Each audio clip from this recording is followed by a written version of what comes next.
تنزيل من رب العالمين.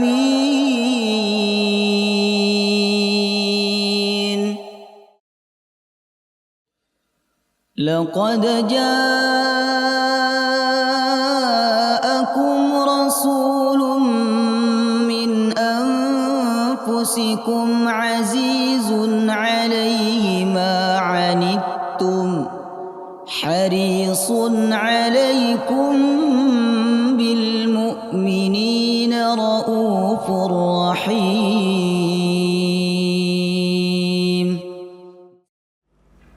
السلام عليكم ورحمة الله وبركاته. بسم الله الرحمن الرحيم. الحمد لله رب العالمين، نحمده ونستعينه ونستغفره ونعوذ بالله من شرور أنفسنا ومن سيئات أعمالنا. من يهده الله فلا مضل له ومن يضلل فلا هادي له. أشهد أن لا إله إلا الله وحده لا شريك له، وأشهد أن محمدا عبده ورسوله لا نبي ولا رسول بعده. اللهم صل وسلم على نبينا محمد وعلى آله وصحبه أجمعين. اللهم إنا نسألك علما نافعا ورزقا طيبا وعملا متقبلا. آمين ya rabbal alamin. Alhamdulillah, segala puji bagi Allah yang memberikan nikmat Islam wal iman kepada kita semua.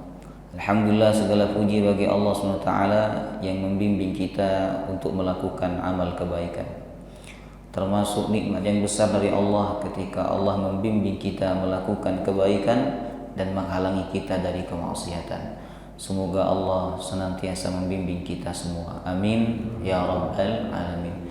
Baik Bapak Ibu jemaah rahimakumullah, kita lanjutkan pembahasan kita sirah Nabi sallallahu alaihi wasallam, perjalanan hidup Nabi Muhammad SAW, yang mana bulan kemarin kita sudah masuk pembahasan mengenai perjanjian Hudaybiyah. Ini perjanjian gencatan senjata damai antara kaum muslimin dengan orang-orang kafir Mekah. Jamaah rahimakumullah. Ada beberapa poin yang sudah kita pelajari pada bagian ini, Bapak Ibu. Yang pertama, sebenarnya Rasulullah SAW berangkat ke Mekah waktu itu bukan untuk melakukan perjanjian, Pak, tapi untuk melakukan ibadah umrah. Jadi dalam Islam Nabi itu umrah dulu baru haji, Pak. Sehingga ulama membuat konsep hukum bahwa bolehnya melakukan amalan sunnah sebelum melakukan amalan wajib. Boleh, Bapak Ibu. Misalnya panjenengan punya hutang puasa Ramadan, kemudian bulan ini Dzulhijjah panjenengan ingin puasa Dzulhijjah, puasa Arafah, boleh walaupun belum mengqadha puasa Ramadannya. Nah, begitu juga panjenengan sudah daftar haji tapi panjenengan belum umrah, ya maka panjenengan boleh umrah dulu baru haji. Ya rahimakumullah. Nah, waktu itu Rasulullah mengalami mimpi yang mana beliau dan para sahabatnya masuk ke Masjidil Haram. Lalu setelah mimpi Rasulullah SAW mengajak para sahabatnya untuk umrah. Jemaah rahimakumullah. Nah, ada beberapa orang Arab Badui yang tidak berkenan ikut. Arab Badui ini orang Arab yang ada di perkampungan, Pak. Nah, baik, itu karena mereka disibukkan oleh harta mereka dan oleh keluarga mereka. Surah Al-Fath ayat 11 sampai 12 ya. Kemudian ini juga sudah kita pelajari persiapan Rasulullah dan kaum muslimin menuju Makkah Al-Mukarramah. Waktu itu ada 1.500 orang yang ikut ya untuk melaksanakan ibadah umrah. Jemaah rahimakumullah ya. Mereka masing-masing mereka membawa pedang. pedang yang ada sarungnya. Berarti ini bukan pedang untuk perang, Pak. Kalau karena pedang untuk perang itu nggak ada sarungnya. Ini pedang musafir, jemaah rahimakumullah. Karena perjalanan biasanya ada ancaman, ada perampokan, Bapak Ibu. Sehingga untuk jaga-jaga mereka membawa pedang. Ya, ada beberapa daerah, Bapak Ibu, yang mana ketika mereka keluar, mereka bawa apa? Kadang di dalam bajunya itu ada pisaunya, kadang ada celuritnya, jemaah rahimakumullah. Mengantisipasi ada sesuatu yang terjadi nanti di tengah perjalanan. Baik. Kemudian kaum muslimin berangkat menuju Mekah pada hari Senin tanggal 1 Dzulqa'dah tahun 6 Hijriah. 1 Dzulqa'dah tahun 6 Hijriah. Kemudian dalam suatu riwayat ini berangkat umrah, dan apabila tidak ada halangan mereka sekalian nanti akan melaksanakan ibadah haji. Karena Dzulqa'dah ini sudah masuk bulan haji, Pak. Bulan haji itu ada 3, Syawal, Dzulqa'dah, Dzulhijjah. Cuman orang menyebut bulan haji itu hanya Dzulhijjah saja, ya kan? Padahal Syawal termasuk bulan haji. Maksudnya bulan haji bagaimana? Panjenengan kalau datang ke Mekah, ya kan, sudah boleh niat ihram haji mulai bulan Syawal. Boleh, Pak. Labbaik Allahumma hajjan. Udah boleh. Tapi nunggu, Pak. Nunggunya lama nanti. Jadi selama masa penungguan itu, selama masa penantian, panjenengan dianggap ihram. Ya, ihram itu nggak boleh pakai wangi-wangian, nggak boleh bercumbu dengan istri, kemudian tidak boleh berburu hewan, tidak boleh memakai pakaian yang pokoknya banyak larangannya lah. Akhirnya orang Indonesia ketika berangkatnya bulan Syawal, mereka hajinya haji nopo? Tamattu. Tamattu niku umroh dulu, Pak. Setelah selesai umroh, ihramnya selesai, udah mereka bebas. Tamattu. Tamattu itu bersenang-senang, pakai wangi-wangian, jalan-jalan dan sebagainya. Karena tamattu, Bapak Ibu, maka mereka harus bayar dam. Jemaah rahimakumullah. Dam itu darah, nyembelih kambing. Baik. Kemudian saat berangkat Rasulullah SAW membawa hewan hadiyu, hewan yang akan dihadiahkan ke Masjidil Haram, yaitu untuk orang-orang miskin di sana. Dan hewan itu ditaklid, ditandai, Bapak Ibu. Ada sebagian yang diisyar. Isyar itu dilukai dengan besi panas, ya, supaya tandanya nggak hilang. Jemaah rahimakumullah. Nah, ini boleh untuk hewan kurban atau untuk hewan hadiyu, boleh ditandai, dan sunnah ditandai, khawatir hewan itu tertukar dengan hewan lain. Yang kedua, hewan itu, Pak, kalau sudah diniatkan untuk Allah, itu udah nggak boleh dijual, nggak boleh ditukar lagi dengan yang lainnya. Karena apa? Itu sudah dari awal diniatkan untuk Allah. Makanya jenengan yang kurban sudah beli kambing, tandai kambingnya, karena itu sudah diniatkan untuk Allah.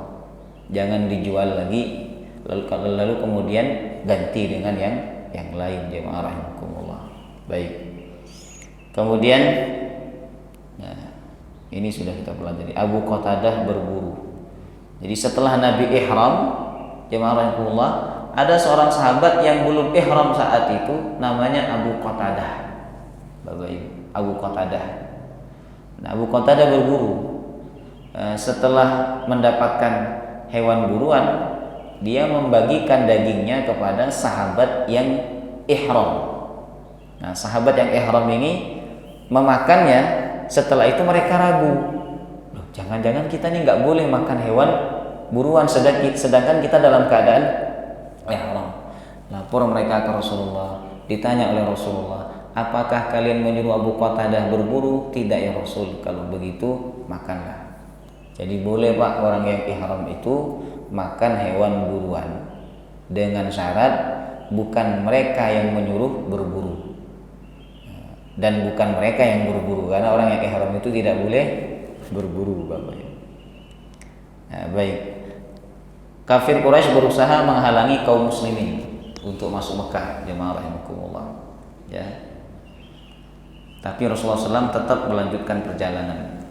Walaupun ada kabar orang-orang Mekah akan menghalangi kaum muslimin untuk masuk Mekah, Bapak Ibu. Nah, waktu itu Rasulullah melakukan sholat khauf. Ya. Ini sudah kita pelajari, yang ini juga sudah. Rasulullah merubah jalur perjalanan, ya. Nah, jadi biasanya lewat jalan umum, beliau menggunakan jalur alternatif, jamaah rahimakumullah. Nah, hingga tiba di suatu tempat namanya Hudaybiyah. Nah, disitulah nanti ada pengukuhan perjanjian, jamaah rahimakumullah, antara Rasulullah SAW dengan orang-orang kafir Mekah. Baik. Nah, ada sedikit tambahan ini, kisah mukjizat Rasulullah. Jadi waktu Nabi SAW mendekati Hudaybiyah, tiba-tiba untanya mogok, nggak mau jalan, Pak. Nah, mungkin sakit atau apa, Allah Ta'ala. Intinya mogok, Bapak Ibu. Ya kan? Kemudian unta itu jemaah rahimakumullah dipukul-pukul oleh Nabi. Tiba-tiba unta itu berdiri lalu berjalan dengan kencang, jemaah rahimakumullah. Ya, ini bagian daripada mukjizat Nabi SAW, membuat unta yang bisa membuat unta mogok kemudian pulih kembali dan sehat kembali, Bapak Ibu. Subhanallah. Ini bukan khurafat nih. Kan ada sebagian orang tuh khurafat. Ada itu si kiai, si ustadz, mobilnya mogok karena nggak ada bensinnya. Akhirnya apa? Dia ngambil air, diisilah mobilnya itu pakai air, kemudian bisa jalan. Nah, itu bisa jadi khurafat, cerita yang dibuat-buat, jemaah rahimakumullah, ya kan? Nah, baik, Bapak Ibu. Nah, kemudian sekarang kita lanjutkan masih tentang Hudaybiyah. Budail menjadi perantara antara Rasulullah dan suku Quraisy, Bapak Ibu. Jadi setelah Rasulullah SAW tiba di Hudaybiyah dan Rasulullah tenang di sana, ya kan? Tiba-tiba muncul orang kafir Mekah, dia belum Islam, jemaah rahimakumullah, ya kan? Tetapi dia dekat dengan orang-orang Islam, ya. Dia namanya Budail bin Warqa al-Khuzai. Memang suku al-Khuzai ini dari awal-awal selalu bekerja sama dengan Bani Hashim. Sedangkan Nabi kan dari Bani Hashim, Bapak Ibu. Ya. Kemudian Budail berkata kepada Nabi Muhammad waktu itu, saat aku meninggalkan Ka'ab bin Lu'ay, Ka'ab bin Lu'ay ini termasuk tokoh Mekah, jemaahkumullah. Mereka siap berangkat ke Hudaybiyah dengan membawa pasukan. Mereka hendak memerangi engkau, wahai Muhammad, dan menghalangi engkau memasuki Masjidil Haram. Kemudian Rasulullah menjawab, sesungguhnya kami datang bukan untuk memerangi seseorang, tetapi kami datang untuk melakukan umrah. Ya. Kemudian Nabi juga dalam satu riwayat berkata kepada Budail, sampaikan kepada mereka itu, kalau mereka memberikan jalan kepada kami tidak akan mengganggu mereka. Tetapi kalau mereka menghalangi kami dan mereka ingin memerangi kami, mungkin ketetapan Allah akan berlaku kepada mereka sebagaimana perang-perang sebelumnya. Mereka akan mengalami kekalahan, kata Nabi. Sampaikan kepada mereka seperti itu. Nah, kemudian jemaah Allah, Budail berkata, aku akan menyampaikan apa yang kau katakan ini kepada mereka. Nah, lalu dia beranjak pergi untuk menemui orang Quraisy, orang kafir Quraisy Mekah. Seraya berkata, aku datang kepada kalian setelah menemui Muhammad dan aku mendengar dia telah mengucapkan suatu perkataan. Jika kalian menghendaki aku bisa memberitahukannya kepada kalian.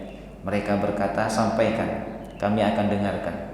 Kemudian Budail melanjutkan ucapannya, aku mendengar dia berkata begini dan begitu, kata Budail. Dijelaskan oleh Budail kepada mereka. Lalu orang-orang kafir Quraisy melakukan perundingan, ya, yang mana saat itu mereka condong untuk gencatan senjata. Jadi nggak ada peperangan, jemaah rahimakumullah.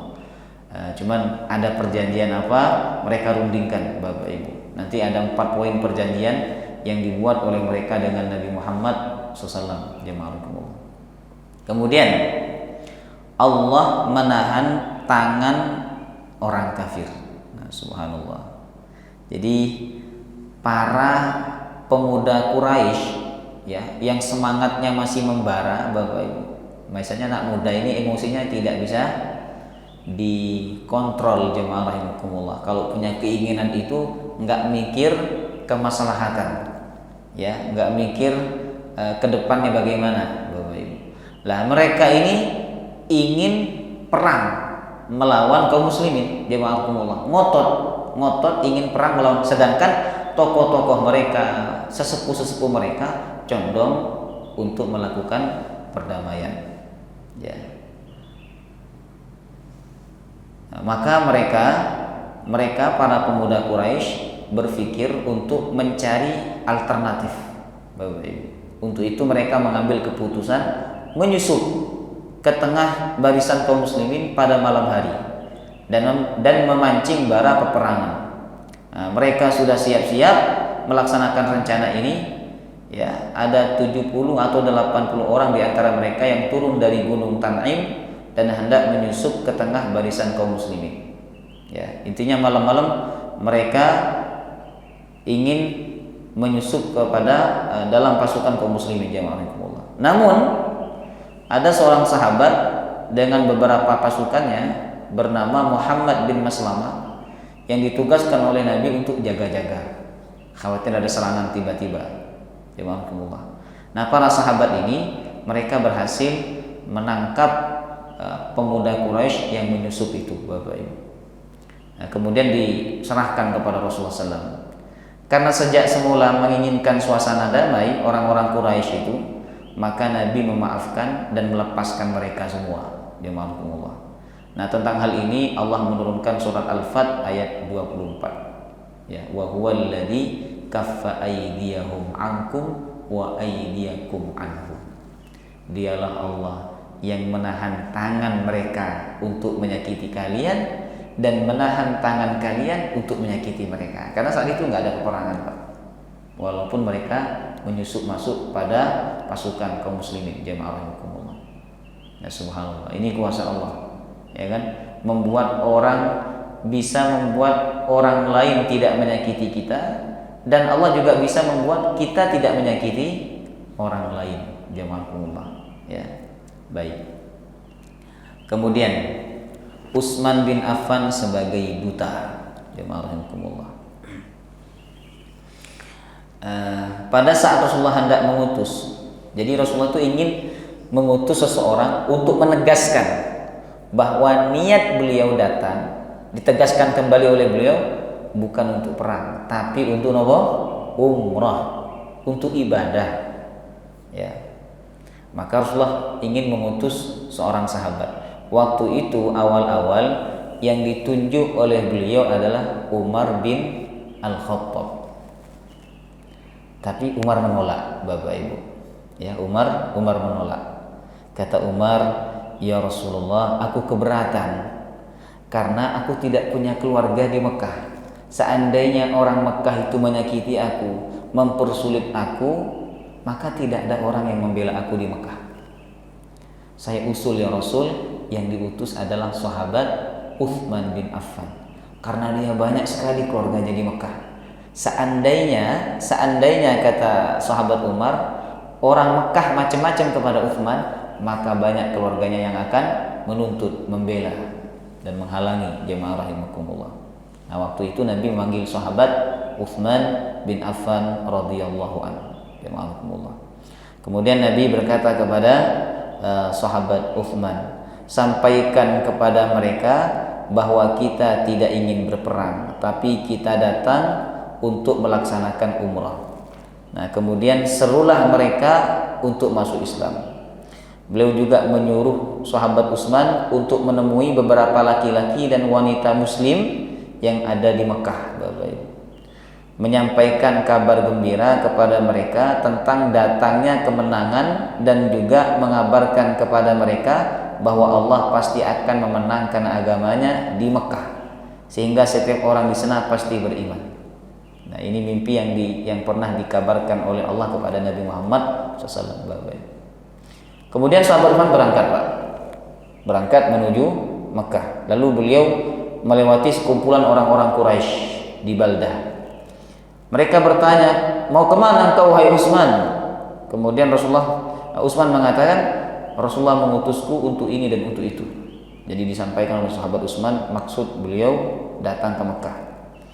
Kemudian jamaah rahimakumullah, kata mereka, kami mendengar, silakan kau lanjutkan maksudmu itu. Kemudian ada seorang kafir namanya Aban bin Sa'id bin Al-As menyambut kedatangan Utsman, menyiapkan kudanya dan menyuruh Utsman naik ke atas punggung kudanya. Aban memberikan jaminan perlindungan kepada Utsman dan mengawalnya hingga tiba di Mekah, Bapak Ibu. Jadi sampai sekarang jemaah itu masih berlaku. Kalau ada orang asing datang ke ke Arab Saudi, Bapak Ibu, maka harus ada yang menjamin. Nah, jemaah rahimakumullah, ya. Nah, ini sudah berlaku sejak zaman dahulu. Jadi kata Aban, aku jamin keselamatan engkau. Selama aku yang menjamin, orang itu nggak mungkin macam-macam kepada engkau wahai Utsman. Kemudian sahabat Utsman menyampaikan beberapa pesan Rasulullah SAW kepada pimpinan Quraisy, jamaah rahimakumullah, ya kan. Kemudian waktu itu mereka orang-orang Quraisy menawarkan kepada sahabat Utsman untuk melaksanakan tawaf di Ka'bah, tetapi Utsman menolak tawaran ini. Dia tidak akan tawaf sebelum Rasulullah SAW tawaf, Bapak Ibu, ya kan? Karena kedatangan sahabat Utsman hanya untuk apa? Bermusyawarah, menyampaikan apa yang disampaikan Rasulullah SAW kepada beliau. Nah, kemudian isu terbunuhnya Utsman bin Affan dan baiat. Ternyata Pak, ketika Utsman di Mekah, orang-orang Arab Mekah, orang-orang kafir Quraisy Mekah, jemaah rahimakumullah, mereka menahan Utsman. Menahan bukan berarti menangkap ya, tetapi diajak ngobrol, diajak bicara, dan lama sekali pembicaraannya, Bapak Ibu. Ya, padahal maksud Utsman itu hanya menyampaikan apa? Bahwa Nabi dan kaum muslimin datang untuk umrah saja, nggak ada maksud yang lain. Tapi mereka mengajak Utsman untuk musyawarah, karena banyak keluarganya di Mekah, jemaah rahimakumullah, ya kan? Kemudian setelah selesai, barulah mereka mengembalikan Utsman, ya, dengan jawaban yang mereka tulis dalam sebuah surat. Jadi mereka membuat surat, dititipkan kepada Utsman, lalu kemudian Utsman menyampaikan kepada Rasulullah SAW. Nah, setelah itu Utsman berangkat menuju Hudaybiyah, jemaah rahimakumullah. Nah, sedangkan kaum muslimin saat itu dapat berita burung. Tahu berita burung, Pak? Berita nggak jelas. Nah, ada isu Utsman telah dibunuh. Ada isu Utsman telah, karena lama nggak kembali, jemaah rahimakumullah, ya kan? Nggak balik. Kemudian Rasulullah SAW mendengar hal tersebut, beliau bersabda, kita tidak akan beranjak sebelum membereskan urusan mereka. Maksudnya sebelum kita memerangi mereka. Ini Utsman dibunuh oleh mereka, kata Nabi. Kalau benar itu dibunuh oleh mereka, kita tidak akan pulang kecuali kita berperang dengan mereka, kata Nabi. Ini dalil, Pak, bahwa Nabi pun tidak tahu perkara gaib, Bapak Ibu. Jadi jangan mengkultuskan Nabi Muhammad dengan mengatakan Nabi itu tahu semua perkara gaib. Enggak, Pak, kecuali yang diberitahu oleh Allah. Dalam hal ini Nabi enggak diberitahu oleh Allah bahwa Utsman tidak dibunuh. Itu hanya berita burung atau berita yang tidak jelas, jemaah rahimakumullah. Kemudian beliau memanggil para sahabat untuk melakukan baiat, Bapak Ibu. Lalu mereka berkumpul di sekeliling Rasulullah dan mengucapkan baiat untuk tidak melarikan diri. Bahkan ada di antara mereka yang melakukan baiat untuk bersedia mati. Sementara Salamah bin Al-Akhwa mengucapkan baiat di hadapan beliau untuk bersedia mati hingga 3 kali. Subhanallah, ya kan? Ini kesetiaannya para sahabat kepada Nabi Sallallahu Alaihi Wasallam. Setelah proses baiat selesai, Bapak Ibu, Tiba-tiba Utsman bin Affan muncul. Muncul, ya kan. Mereka kaget, jemaah rahimakumullah, ya kan. Lalu sahabat Utsman ikut juga berbaiat dengan Nabi, ya kan. Mereka sahabat Utsman memegang tangan Nabi SAW dan berbaiat sebagaimana baiat para sahabat yang lain, Bapak Ibu, ya. Mengenai hal ini yang disebut dengan baiatur ridwan, Pak, karena terjadi di buah pohon ridwan namanya. Jadi ada pohon, jemaah. Nah, di bawah itulah Nabi dan para sahabatnya berbaiat. Nah, Bapak Ibu. Nah, baiat itu sunnah, bahkan wajib pada zaman itu, ya, dilakukan oleh seorang pasukan kepada pimpinan, ya Pak. Apakah sekarang kita wajib berbaiat? Tidak wajib, karena sekarang kita tidak menggunakan sistem khilafah, ya kan. Tapi ada sebagian paham, Pak, kalau kita tidak berbaiat kepada mereka, kita tidak dianggap muslim, yaitu Islam Jamaah, ya, LDII kalau nggak salah, Bapak Ibu. Harus berbaiat kepada mereka, kalau enggak kita bukan muslim. Kita dianggap ya bukan muslim. Jadi kita ini halal darahnya bagi mereka, jemaah rahimakumullah. Nauzubillah min dzalik. Itu enggak benar, ya. Nah, kemudian pengukuhan perjanjian dan klausulnya, Bapak Ibu. Nah, setelah Utsman datang ke Hudaybiyah, tiba-tiba ada utusan kafir Quraisy Mekah, jemaah rahimakumullah, namanya Suhail bin Amr, ya, untuk mengadakan perundingan dengan Rasulullah, perjanjian, Bapak Ibu, ya. Saat melihat kehadirannya, melihat Suhail bin Amr, Rasulullah bersabda, dia telah memudahkan urusan kalian. Artinya dia datang ini dengan membawa kejujuran dan perjanjian yang akan menguntungkan kalian di masa depan, kata Nabi SAW. Kemudian akhirnya kedua belah pihak menyepakati klausul-klausul perjanjian. Nah, ini perjanjiannya, Pak. Ada 4. Walaupun nanti di poin yang keempat sepertinya tidak menguntungkan kaum muslimin, Bapak Ibu, ya. Tapi Rasulullah tetap menyetujui. Yang pertama, Rasulullah harus pulang pada tahun ini. Maksudnya nggak boleh umroh. Tahun itu Rasulullah dan kaum muslimin tidak boleh masuk Masjidil Haram, nggak boleh masuk Mekah. Jemaah rahimakumullah. Nah, kecuali tahun depan. Tahun depan bersama orang-orang muslim. Kemudian tahun depan ketika mereka masuk Mekah, ya, kaum muslimin diberi jangka waktu hanya 3 hari saja. Tidak boleh membawa senjata kecuali yang dibawa oleh musafir, yang biasa dibawa oleh musafir, Bapak Ibu, ya, yaitu pedang yang disarungkan, ya. Sementara tahun depan orang-orang kafir Quraisy tidak boleh menghalangi orang muslim dengan cara apapun. Jadi untuk tahun itu tidak boleh masuk. Masuknya tahun depan. Nah, ini yang disebut dengan ihsar, Pak. Ihsar itu mau haji atau umrah tapi ada sesuatu yang menghalangi, Bapak Ibu. Kemudian yang kedua, gencatan senjata di antara kedua belah pihak selama 10 tahun, sehingga semua orang merasa aman dan sebagian tidak boleh memerangi sebagian yang lain. Nah, orang Arab itu sangat memegang janji, jemaah rahimakumullah, ya kan. Walaupun ada di antara mereka nantinya mengingkari perjanjian ini, sehingga Nabi dan para sahabat punya alasan untuk memerangi mereka tahun 8 Hijriah, 2 tahun sebelum Nabi wafat, Bapak Ibu. Kemudian yang ketiga, barang siapa yang ingin bergabung dengan pihak Muhammad dan perjanjiannya, maka dia boleh melakukannya. Dan siapa yang ingin bergabung dengan pihak Quraisy dan perjanjiannya, maka dia boleh melakukannya. Kabilah manapun yang bergabung dengan salah satu pihak, maka kabilah itu menjadi bagian dari pihak tersebut, sehingga penyerangan yang ditujukan kepada kabilah tersebut dianggap penyerangan terhadap pihak yang bersangkutan dengannya. Nah, ini klausul yang ketiga, Bapak Ibu. Yang keempat, nah ini yang agak merugikan kaum muslimin Pak, tapi Nabi tetap menyetujuinya.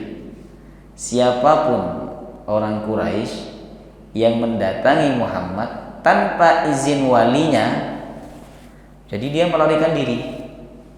Ya, mungkin karena dia Islam di Mekah, lalu dia lari dari bapaknya, lari dari ibunya, lari dari suaminya, atau lari daripada keluarganya jemaah ke Madinah.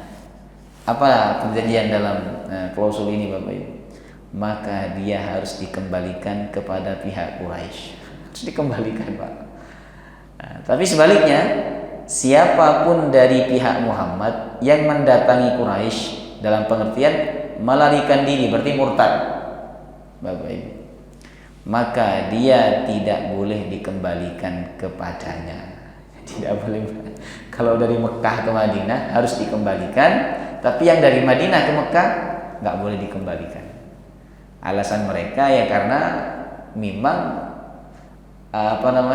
orang-orang Madinah itu kan berasal dari Mekah, jemaah rahimahullah. Kemudian mereka hijrah ke Madinah, Bapak Ibu. Beberapa sahabat berat hati dengan perjanjian pada poin 4 ini karena dirasa merugikan kaum muslimin.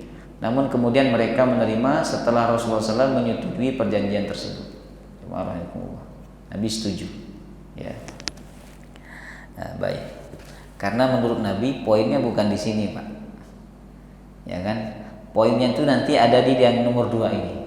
Gencatan senjata selama 10 tahun. Tapi belum setahun perjanjian itu dibuat, jemaah rahimakumullah, mereka sudah melanggar.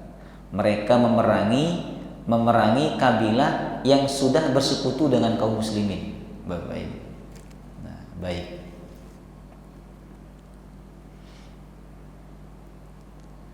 Nah, ada hal kecil tapi menarik untuk kita bahas, Pak. Yaitu tidak boleh menulis basmalah dan gelar Rasul dalam perjanjian itu. Jadi nggak boleh nulis basmalah dan gelar Rasul. Nah, setelah poin-poin perjanjian disepakati, kemudian Rasulullah memanggil Ali bin Abi Thalib untuk menulis isi perjanjian tersebut, Bapak Ibu. Beliau mendiktekan kepada Ali, Bismillahirrahmanirrahim. Lalu Suhail ini utusan orang kafir ya, untuk melakukan perjanjian dengan Nabi SAW. Suhail menyela dengan mengatakan, Ar-Rahman itu siapa? Saya tidak kenal, kata Suhail. Saya tidak kenal. Nah, tulislah Bismikallahumma. Jadi mereka kadang nyebut nama Allah, Pak, tapi mereka syirik, mereka menyembah berhala untuk sampai kepada Allah. Makanya mereka disebut dengan musyrik, Bapak Ibu. Kata Suhail, tulis aja Bismikallahumma. Kata Rasulullah, udah Ali tulis sesuai permintaan dia, Bismikallahumma. Karena ini masih belum melanggar Pak, kecuali nyebut nama berhala, Bismillata wal Uzza wal Manah, Nabi tidak akan mau. Tapi berhubung ini masih nama Allah, maka Nabi SAW merubah, Bapak Ibu. Kemudian Rasulullah mendiktekan lagi kepada Ali. Ini adalah perjanjian yang ditetapkan oleh Muhammad Rasul Allah. Nah, Suhail menyela. Kata Suhail, andai kami tahu bahwa engkau adalah Rasul Allah, mana mungkin kami menghalangi engkau wahai Muhammad untuk masuk Masjidil Haram. Ini karena kami nggak percaya bahwa engkau adalah Rasul Allah, makanya kami menghalangi, kata Suhail. Nah, udah tulis aja Muhammad bin Abdullah. Jadi jangan tulis Muhammad Rasulullah. Nah, beliau bersabda, kata beliau, bagaimanapun juga aku ini adalah Rasul Allah, sekalipun kalian mendustakan aku. Jemaah rahimakumullah. Ya. Lalu beliau memerintahkan Ali bin Abi Thalib untuk menulis seperti usulan Suhail dan menghapus kata-kata Rasul Allah yang terlanjur tertulis, Bapak Ibu. Udah ditulis oleh sahabat Ali bin Abi Thalib.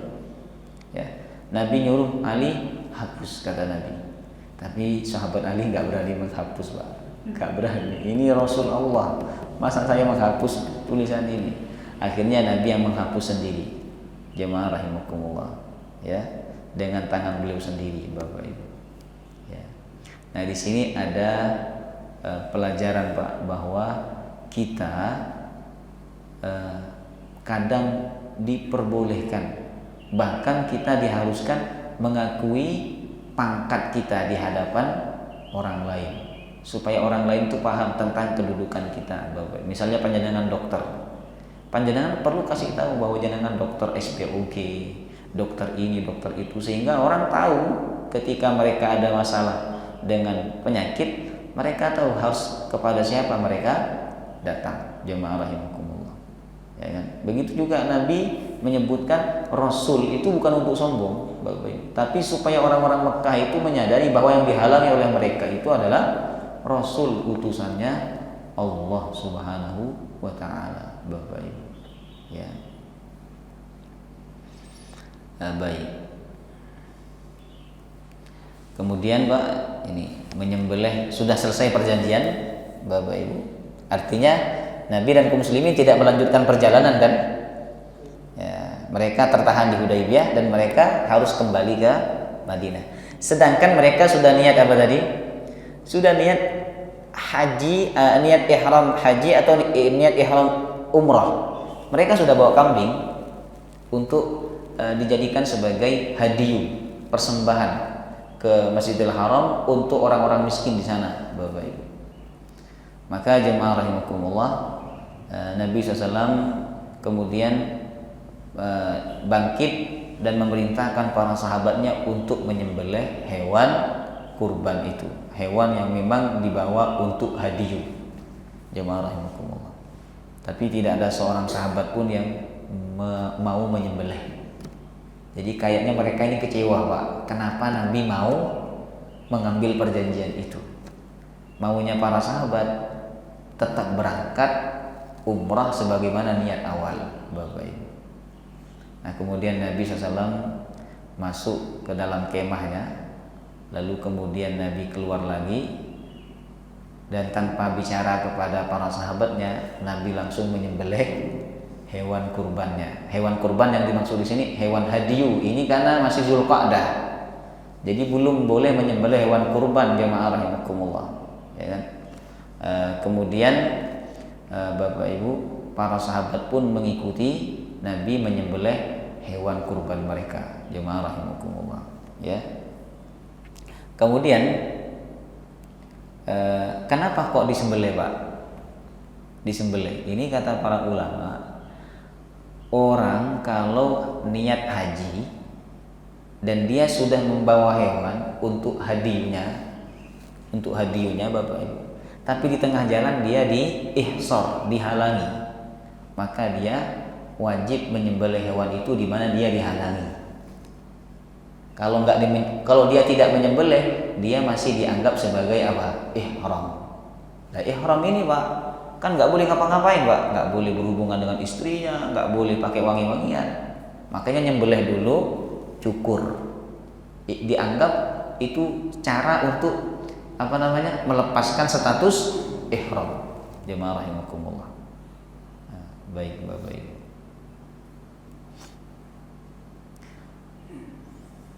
Kalau sekarang itu diapain, Pak? Dideportasi, Pak. Ya kan? Visanya bukan visa haji. Sedangkan dia sudah niat ihram untuk haji, Bapak Ibu. Ya kan?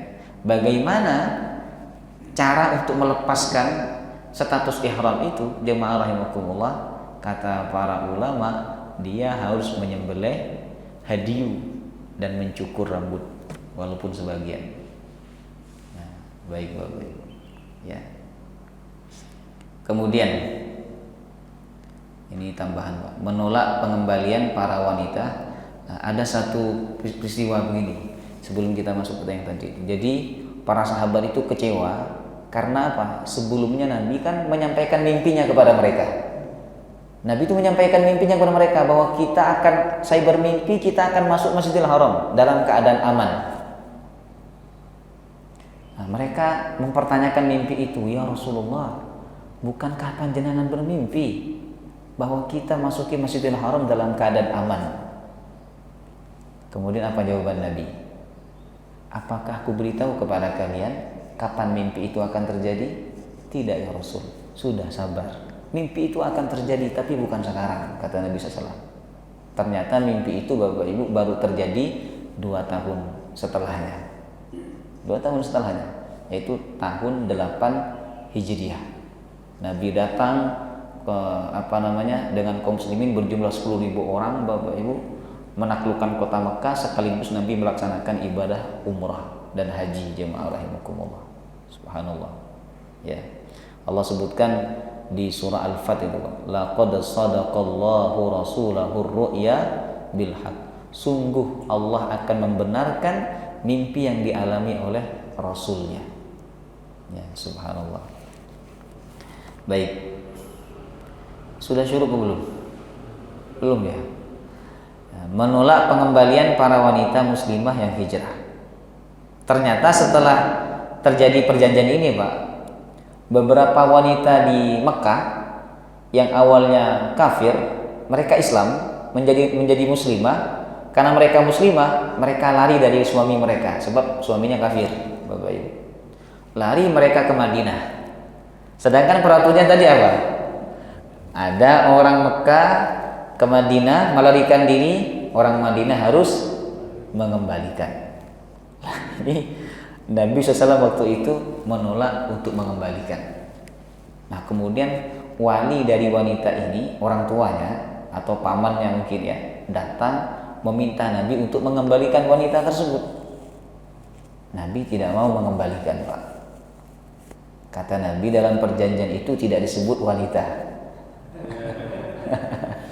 Dalam perjanjian itu tidak disebut wanita. Nah, karena memang perjanjian itu terjadi antara dalam keadaan yang genting, dan ini tertuju kepada laki-laki, Pak. Ya. Kata Nabi, perjanjian itu disebut wanita. Nah, kemudian tentang kasus ini Allah turunkan surat Al-Mumtahanah ayat 10. Nah, bisa dibaca nanti, Pak. Kata Allah, ya ayyuhalladzina amanu idza ja'akumul mu'minatu muhajiratin famtahinuhun. Apabila ada wanita-wanita yang mengaku muslimah, yang mengaku mukminah datang kepada kalian hijrah ke Madinah setelah perjanjian Hudaybiyah ini, famtahinuhun, ujilah iman mereka. Khawatir mereka itu wanita mata-mata, bukan wanita sesungguhnya, bukan wanita muslim atau muslimah. Nah, kemudian Nabi menguji mereka, Bapak Ibu. Diuji oleh Nabi. Caranya bagaimana? Disuruh nyebut kalimat syahadat. Yang kedua ditanya, kamu lari karena Allah atau lari karena suamimu? Kata perempuan itu, kami lari karena Allah dan Rasulnya. Maka mereka dianggap sebagai wanita muslimah dan ditahan, tidak dikembalikan ke Mekah. Bagaimana, Pak, kalau dikembalikan ke Mekah, nasib wanita ini pasti jelek, Bapak Ibu. Dia akan disiksa oleh suaminya, dia juga akan disiksa oleh kaumnya, jemaah rahimakumullah. Apalagi wanita, ya, manusia yang lemah. Baik. Kemudian para wanita saat itu berbaiat kepada Rasulullah SAW. Jadi wanita-wanita yang muslimah setelah perjanjian Hudaybiyah, mereka berbaiat. Nah, ini isi baiatnya ada di surah Al-Mumtahanah ayat 12. Isi baiatnya, Pak. 1. La yusyrikna billahi syai'an. Tidak menyekutukan Allah. Yang kedua, wa la yasrikna. Tidak mencuri. Loh, kok enggak mencuri? Karena pada waktu itu yang banyak melakukan pencurian justru wanita, Bapak Ibu, ya, waktu itu. Kemudian wala yaznin, tidak berzina. Kenapa ditekankan ini? Karena perzinahan itu umumnya terjadi sebab perempuan, Pak. Perempuan. Coba perempuan menjaga kehormatannya, menjaga auratnya, menjaga penampilannya, ya kan? Tidak akan ada perzinahan. Banyaknya perzinahan karena perempuan tidak bisa menjaga kehormatannya, Bapak Ibu. Kemudian tidak boleh membunuh anak. Yaitu anak, dulu mereka punya kebiasaan kalau yang lahir anak perempuan maka dibunuh. Karena anak perempuan itu bikin sial, kata mereka. Jadi Mereka menganggap anak perempuan itu merugikan sebab dibiayai sama orang tuanya, dididik, setelah gede nikah dibawa orang. Ya kan begitu Pak. Makanya di Arab itu Pak sampai sekarang mahar itu mahal Pak. Mahar itu mahal. Kalau kita kan seperangkat alat sholat Bapak ini. Kalau di sana mahar itu mahal sekali. Ada teman saya itu cerita udah nikah bertahun-tahun tapi belum selesai nyicil maharnya Pak.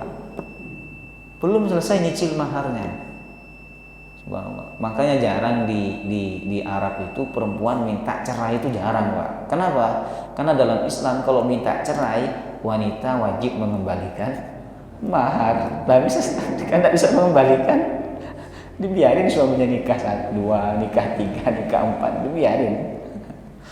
Nah, di Indonesia ini banyak sekali perempuan yang minta cerai.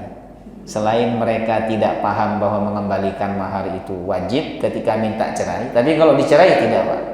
Kalau dia tidak minta tapi dicerai sama suaminya, dia tidak wajib mengembalikan. Nah, selain itu Bapak Ibu, maharnya ringan ya, uang 1 juta, 5 juta, 10 juta atau uang seperangkat alat sholat. Baik. Dan peraturan negara kita ini mengembalikan mahar atau tidak? Kalau minta cerai? Enggak kayaknya. Enggak. Saya dengar kapan hari itu ada orang cerita dia menggugat suaminya cerai, cuman bayar 10.000. Bayar 10.000 ke hakim atau biaya administrasi atau apa begitu. Dia marah. Tapi dalam Islam ya, wanita yang minta cerai wajib mengembalikan mahar. Makanya orang-orang Arab jahiliyah menganggap anak perempuan itu menyusahkan, sehingga ketika mereka punya anak perempuan langsung dibunuh atau dikubur hidup-hidup. Oleh karena itu dalam perjanjian ini Nabi menekankan tidak boleh membunuh anak, tidak boleh berbohong, ya kan, yang dilakukan antara tangan dan kakinya. Maksudnya tidak boleh mengatakan ini anak saya, padahal itu hasil hubungan dia dengan laki-laki lain, bukan dengan suaminya. Nah itu nggak boleh kata Nabi. Dan seterusnya sampai ini tidak boleh mendurhakai Nabi Muhammad dalam hal kebaikan. Kemudian setelah itu Allah memerintahkan Nabi untuk membaiat mereka. Terimalah baiat mereka wahai Muhammad.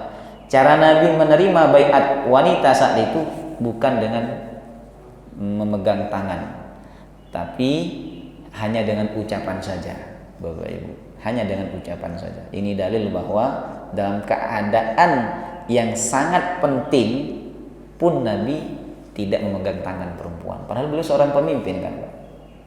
Ini dalil Pak bahwa kita tidak boleh memegang tangan perempuan yang bukan mahramnya, Bapak Ibu. Jangan bermudah-mudahan salaman dengan yang bukan mahramnya.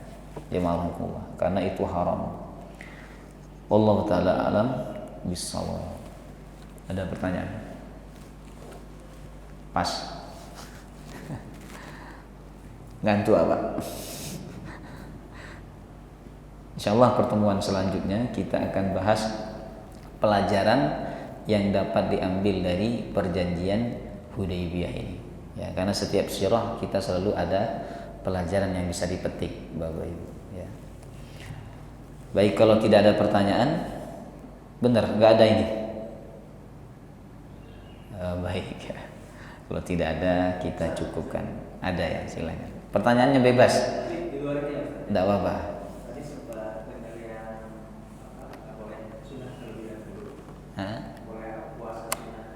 Ya, boleh puasa sunnah sebelum melaksanakan puasa Syawal.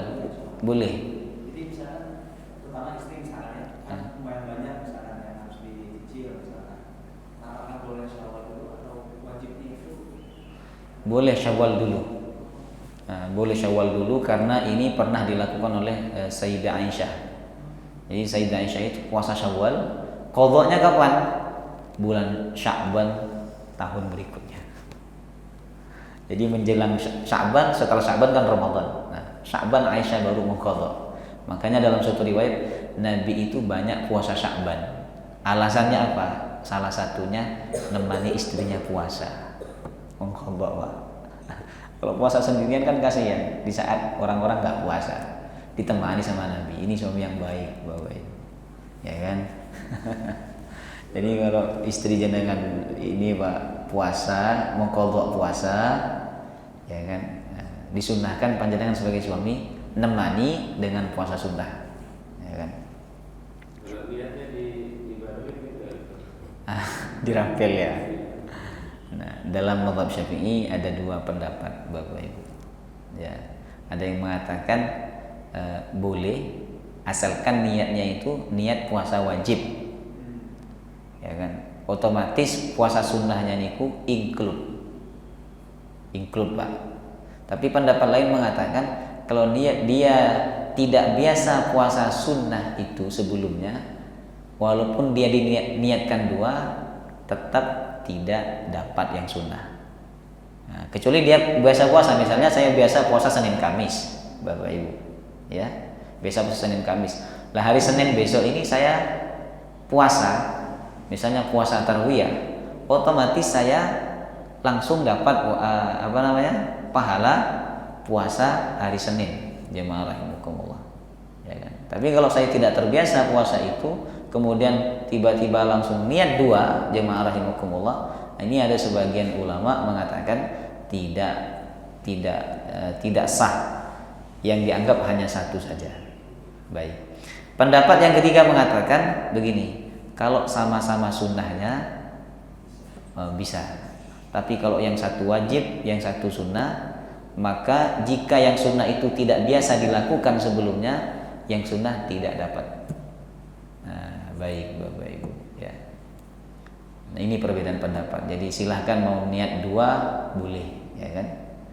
Saya niat puasa qadha plus,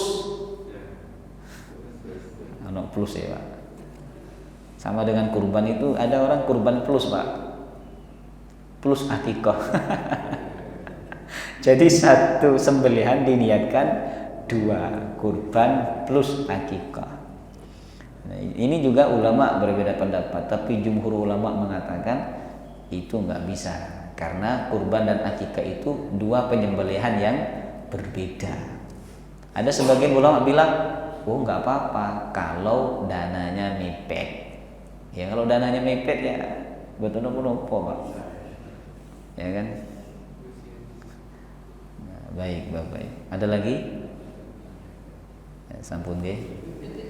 Subhanakallahumma wa bihamdika asyhadu an la ilaha illa anta astaghfiruka wa atubu ilaik. Assalamualaikum warahmatullahi wabarakatuh.